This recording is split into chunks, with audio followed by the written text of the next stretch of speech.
Paging Dr. Teal is a podcast dedicated to highlighting the importance of a holistic approach to mental health, which emphasizes the connection between the mind, body, and spirit. The goal of holistic wellness is to achieve maximum well-being where all domains are functioning at their best. When it comes to holistic health, we're looking beyond the physical body and addressing physical, emotional, social, spiritual, and intellectual health collectively. I'm Dr. Teal, your psychologist bestie and host of Paging Dr. Teal. Join me on a highly relatable journey of discovery, holistic wellness, and being happier, healthier, and whole. With holistic wellness, people accept responsibility for their own level of well-being, and everyday choices are used to take charge of one's own health. Health is wealth, so take care of yourself, friends. Paging Dr. Teal is currently available on Anchor, Apple, or Spotify. But regardless as to how you listen to the podcast, please be sure to subscribe, like, share, and write us a review. Follow us on Facebook and Instagram at Paging Dr. Teal, and visit us on the web at www.pagingdrteal.com. And if you have a question or situation you want to receive some guidance on, send them to pagingdrteal@gmail.com. I'm here for you, so I want to hear from you, friend.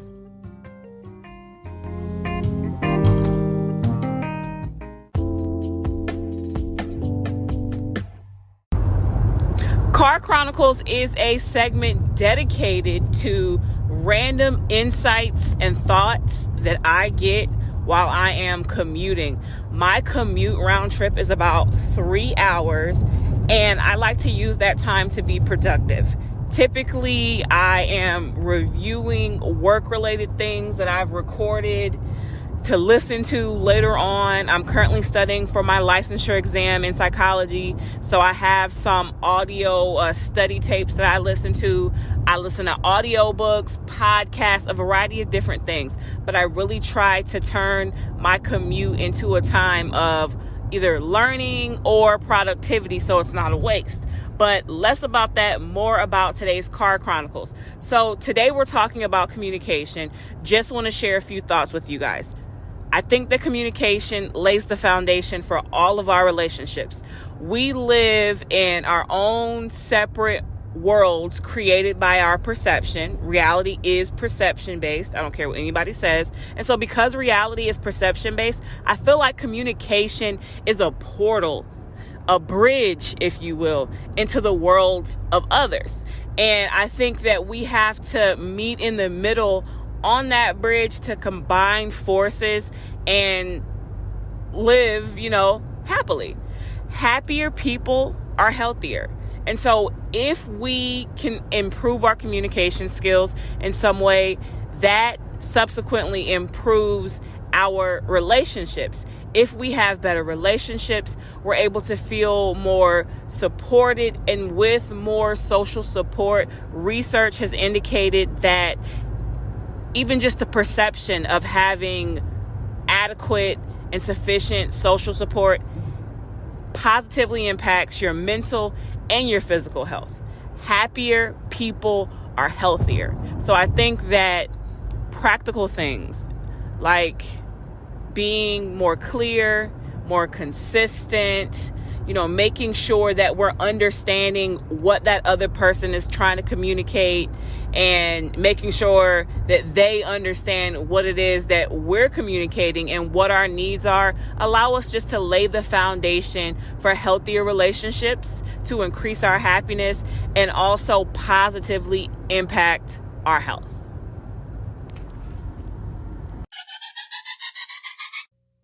Hey, friend. We are continuing our series on the major keys of communication. If this is your first time listening, this is actually part 3 of the 4-part series on communication. So to ensure you get the most out of this series, I'd recommend you listen to the episodes entitled Let's Talk and Communication Matters before listening to this episode. The goal of the communication series is essentially to arm you with practical tools, knowledge, and insights to positively improve your health in a holistic fashion. So let's get into it. All right, there are 4 styles of communication. There's passive aggressive, and assertive. Now, they say the situation dictates which style of communication should be used, but personally, I found it's best to be assertive. Why?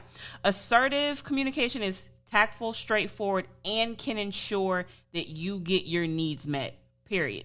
So today we're going to be talking about passive and aggressive styles of communication, and I'm going to conclude this series with a passive-aggressive and assertive style of communication. I thought that I'd save the best and most interesting for last, so be sure to check out next week's episode.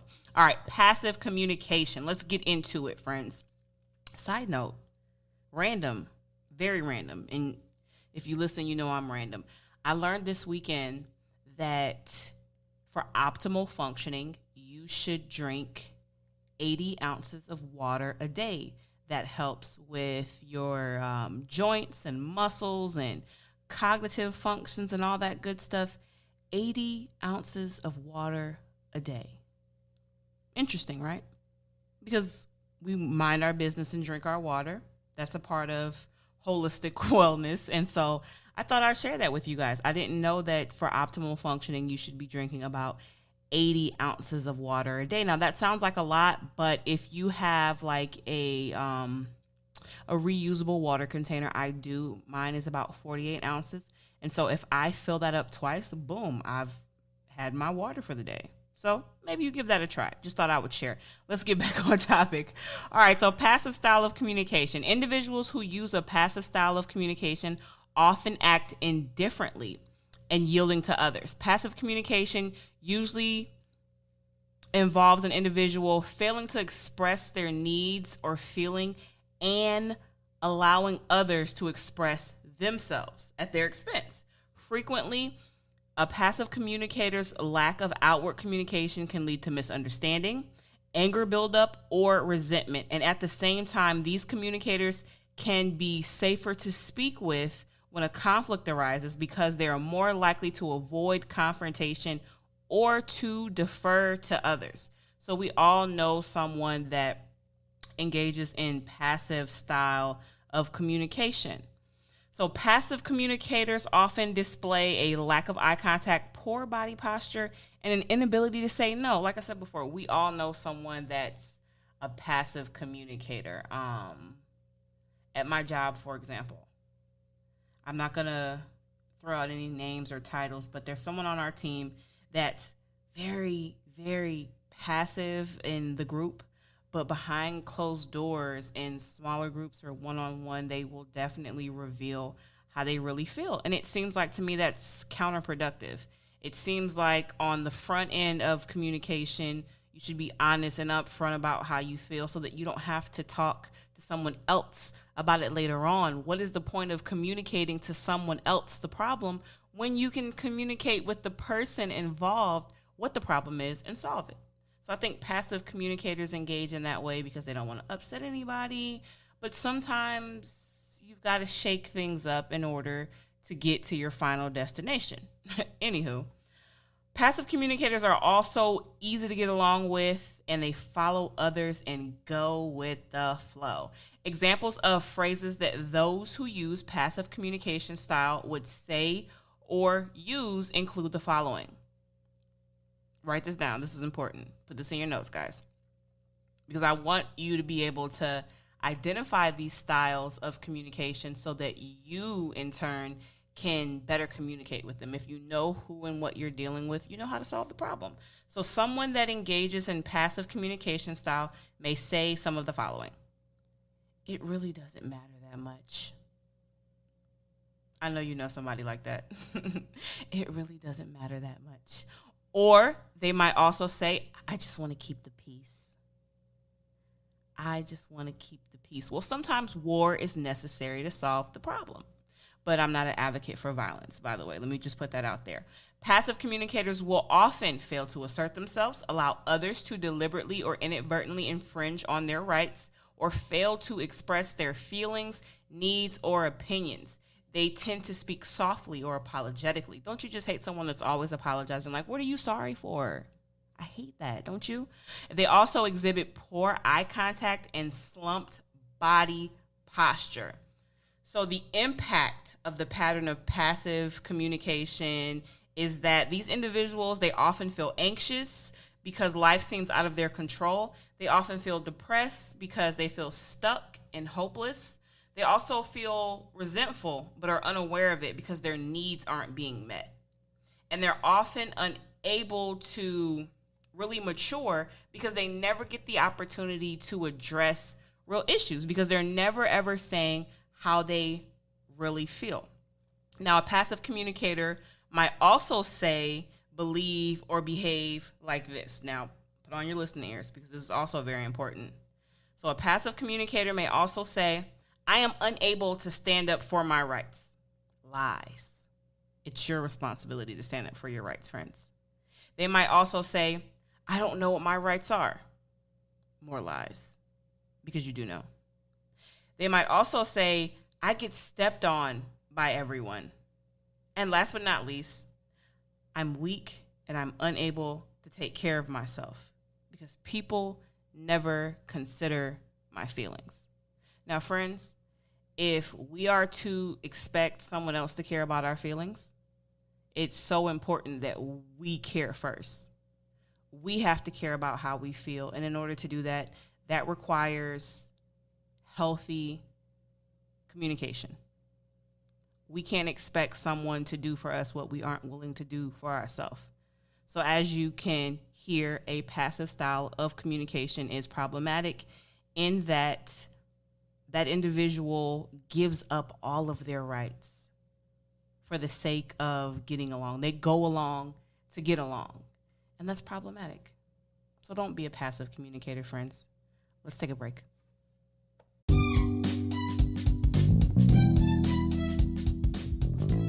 Boom, I got a teachable tangent for you, friends. Let's get into it. All relationships are sustained through communication and a willingness to understand, which is founded in love. Love is the answer, and I believe love creates the opportunity for growth. You can unite around ideology, theology, or a cause, or even a common enemy, but that unity is fragile. Should there be a change in any of these events, the unity will disintegrate. Love transcends all of this. The ideology can change, the cause can change, but if you love unconditionally from your heart, you can still be united. You don't have to agree on everything to love. Love that demands agreement on everything is not love, friends. It's control. It's manipulative, and it often uses fear to conform.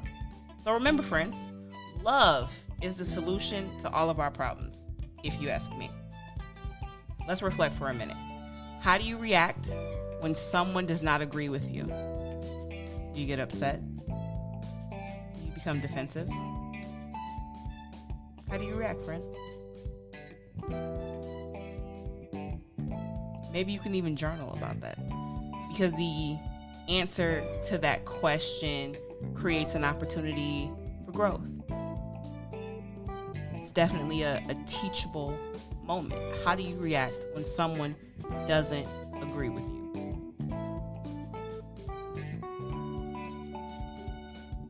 I paused for emphasis there.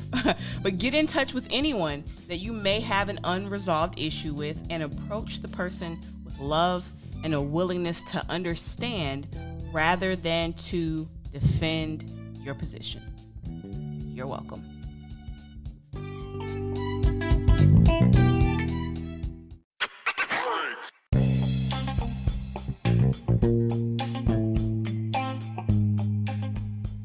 Commercial break is sponsored by the Wellness Warriors at Teal's Training. Teal's Training offers individual and group sessions in person and virtually. Not only that, all clients receive a customized fitness plan and a discounted meal plan. Looking to get ready for the summer? Well, stay ready so you don't have to get ready with Teal's Training's Miss New Booty Plan. Ladies, do you want to tone up your core and lift those cheeks in just 6 weeks? Try out the Miss New Booty Plan, which includes 10 individualized exercises that can be done at home or the gym, and it includes a free virtual tutorial to guide you through each step to ensure maximum liftage and snatching of that waist. Stay ready so you don't have to get ready with the Miss New Booty Plan and Teal's training. And don't cheat yourself, treat yourself. And be sure to tell them that Dr. Teal sent you. Give them a holler at tealstraining@gmail.com. And remember, that is Teal with 2 E's and not an A. You're welcome.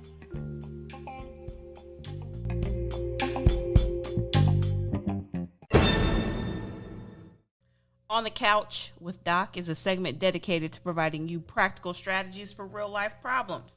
Since we're talking about communication, I've got some tips for managing and resolving conflict. Let's get into it. Managing and resolving conflict requires emotional maturity, self-control, and empathy. It can be tricky, frustrating, and even frightening at times.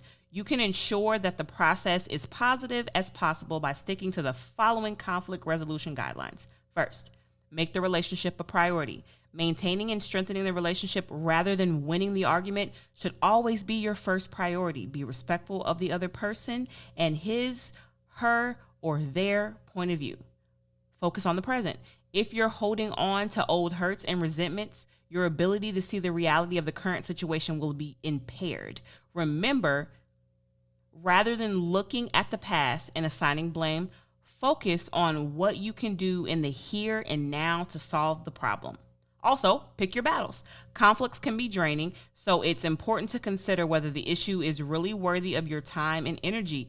Maybe you don't want to surrender a parking space if you've been circling for 15 minutes, but if there are dozens of spots, for example, arguing over a single space isn't worth it, friend.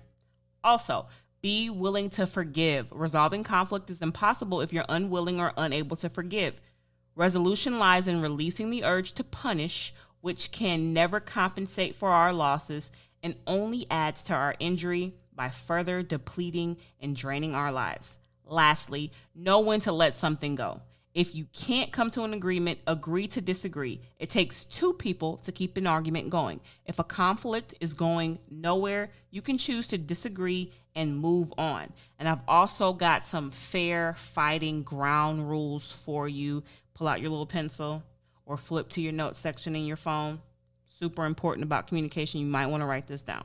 Number 1, remain calm. Try not to overreact in difficult situations. By remaining calm, it will be more likely that others will consider your point of view. Express feelings in words, not actions. Tell someone directly and honestly how you feel can be very powerful in your form of communication. If you start to feel angry or upset, you may lose control. Take time, relax, take a deep breath, give yourself a little time out, and do something to help you feel a bit calmer and more steadier. Be specific about what's bothering you. Vague complaints are hard to work on, friends.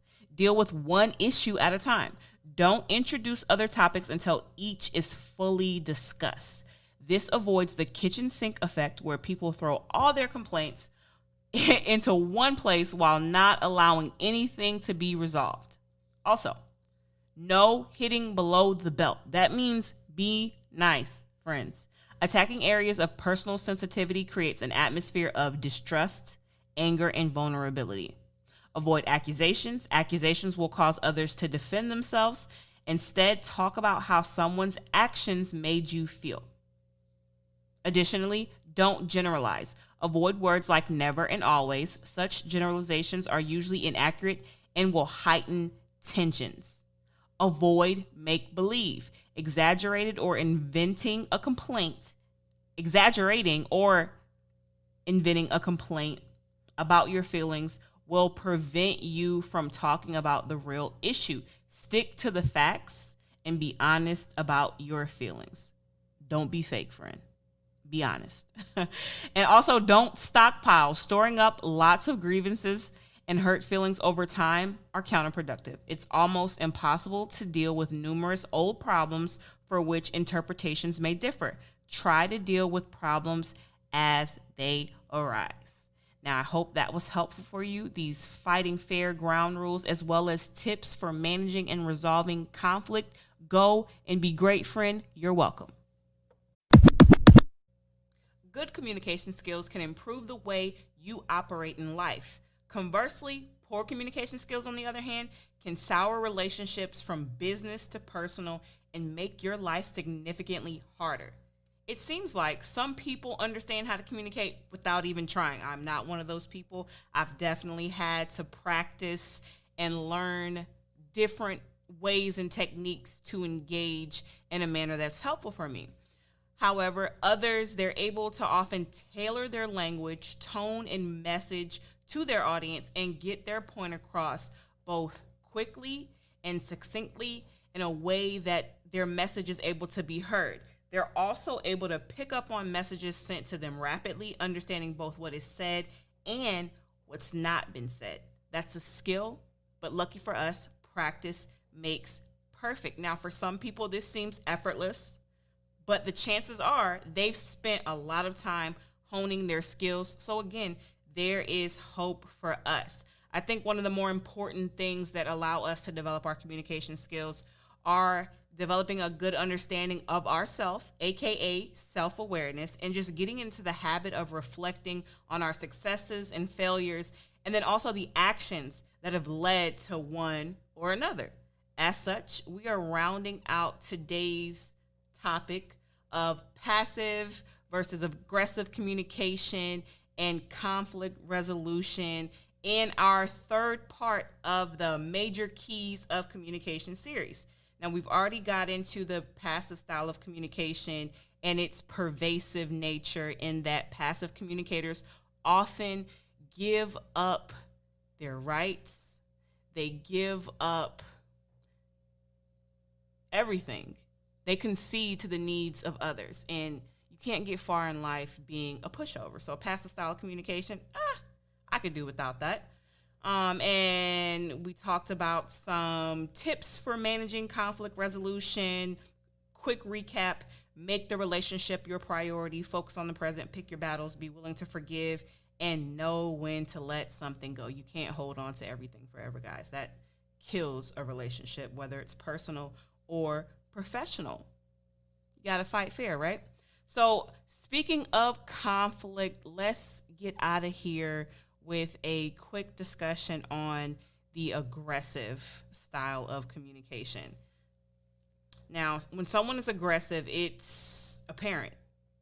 Aggressive people and their communication, you can hear it, you can see it, and you can definitely feel it. The aggressive communication style is emphasized by speaking in a loud, demanding voice.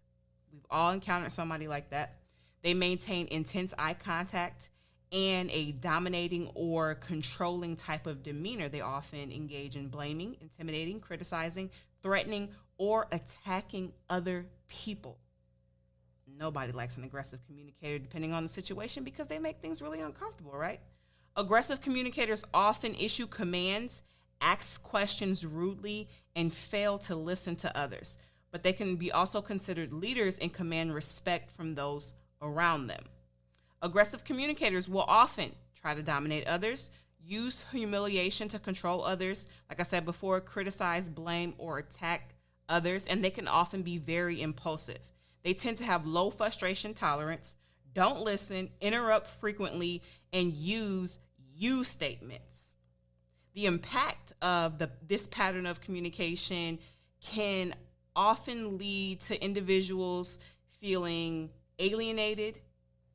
These individuals often invoke fear and hatred in others, and they're always engaging in this blame game of sorts, never really owning their own issues. And that kind of sounds like a narcissist to me, but that's for another day. We'll definitely get into the psychology behind narcissism in coming episodes. So an aggressive communicator will say, believe, or behave like the following. Now flip over to your notes in your phone, grab your little pencil. This is important because if you stay ready, you don't have to get ready. So being able to identify these different styles of communication puts you in a position to effectively navigate around them, understand who and what you're dealing with, craft your message in a way that you can get across to them and circumvent any type of conflict. So an aggressive communicator will say, believe, or behave like the following.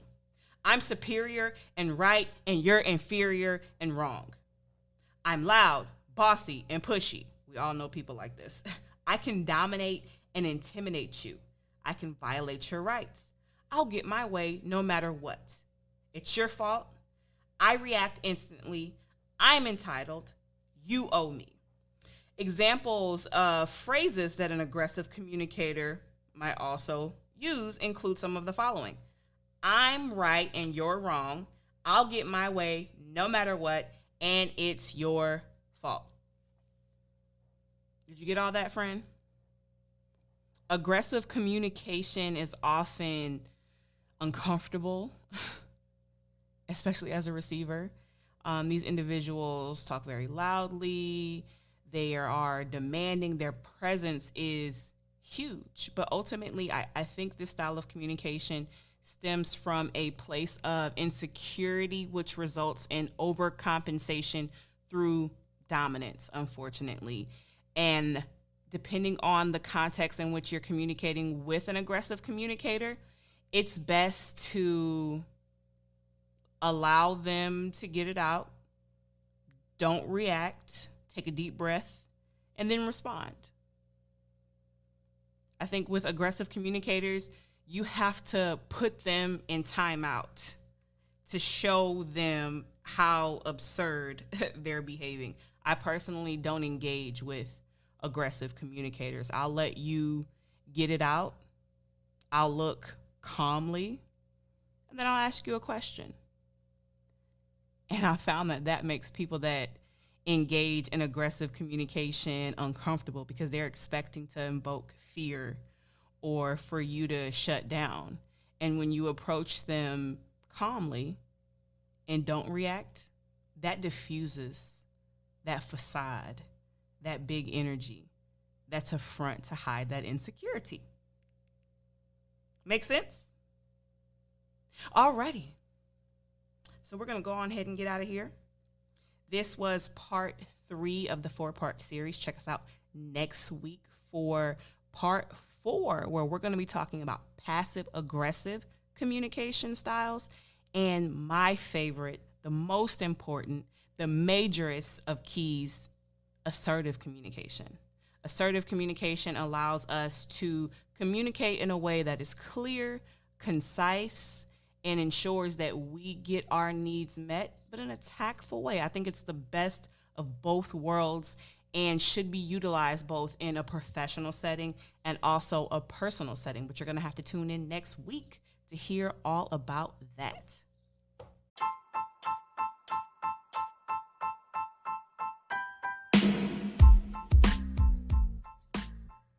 Well, friends, we are out of time for today, but you know I'm never out of solutions. First, I want to remind you to subscribe so that you can stay locked into the latest and greatest of Paging Dr. Teal.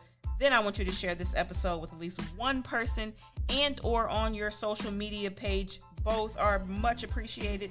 And after you've done that, please take just 1 minute out of your day and leave a review of the podcast.